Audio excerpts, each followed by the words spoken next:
ఎండాకాలం సెలవుల్లో పిల్లలు ఇంటి వద్ద ఉండడంతో వారిని చూసుకోవడం తల్లిదండ్రులకు పెద్ద సవాల్గా మారింది. పిల్లలను ఎలా కంట్రోల్ చేయలేక ఇబ్బందులు పడుతున్నారు. నెల రోజులు పిల్లలకు మొబైల్ టీవీలకు అడిక్ట్ అవ్వకుండా చూడడానికి అవస్థలు పడుతున్నారు. ఎండలో ఆడుకోకుండా ప్రమాదాల బారిన పడకుండా జాగ్రత్తగా చూసుకోవాలి.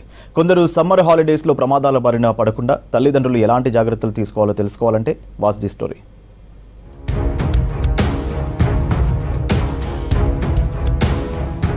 వేసవి సెలవులంటే విద్యార్థుల్లో ఉత్సాహం ఉంటుంది. ఆటలు ఆడుకోవచ్చని, అమ్మా నాన్నలు స్నేహితులతో సరదాగా గడపొచ్చని, బంధువుల ఇళ్లకు వెళ్లొచ్చనే ఉద్దేశంతో హాలిడేస్ కోసం ఎదురు చూస్తుంటారు. కానీ పిల్లలకు సెలవులు వస్తున్నాయంటే తల్లిదండ్రులలో భయం మొదలవుతోంది. పిల్లలను ఎలా కంట్రోల్ చేయాలి, వారి అల్లరిని ఎలా భరించాలనే ఆలోచిస్తుంటారు.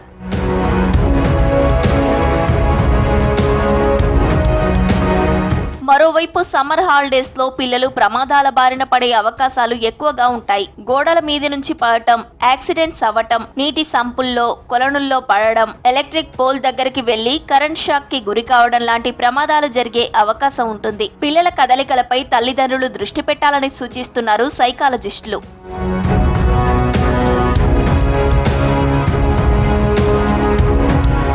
పిల్లలు ప్రమాదాల బారిన పడకుండా తల్లిదండ్రులు జాగ్రత్తలు తీసుకోవాలని సూచిస్తున్నారు సైకాలజిస్టులు. ఎండాకాలంలో పిల్లలు ఈతకు వెళ్తే తల్లిదండ్రులు తోడు వెళ్లాలంటున్నారు. చెట్లు, గోడలు ఎక్కకుండా చూసుకోవాలంటున్నారు. ఎండలో తిరిగి డీహైడ్రేట్ అవ్వకుండా చూసుకోవాలన్నారు. పిల్లలను మొబైల్, టీవీలకు అడిక్ట్ కాకుండా ఫిజికల్ గేమ్స్ వైపు మోటివేట్ చేయాలన్నారు. పిల్లలను తల్లిదండ్రులు విసుక్కోకుండా, కోప్పడకుండా ఉండాలన్నారు. సమ్మర్ క్యాంపుల్లో జాయిన్ చేయాలని సూచిస్తున్నారు సైకాలజిస్టులు.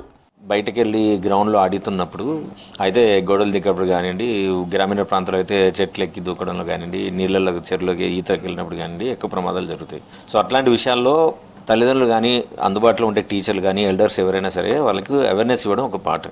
రెండోది ఏంటంటే వాళ్ళకి సేఫ్ జోన్లో ఆటలు ఆడుకునేటట్టుగా వాతావరణాన్ని క్రియేట్ చేస్తే that will be more helpful. పిల్లల్ని మనం క్రియేటివ్ ఎంగేజ్ చేయాలి అని అంటే మొబైల్ ఫోన్ కంటే ఎక్కువ సంతోషాన్ని ఇచ్చేది, ఎక్కువ వాల్యుడేషన్ చేసేది, ఎక్కువసేపు నాలెడ్జ్ బేర్ చేసే వేరే యాక్టివిటీస్ ఉన్నాయనే సంగతిని పిల్లలకు పరిచయం చేయాల్సిన బాధ్యత తల్లిదండ్రులే అని గుర్తించాలి.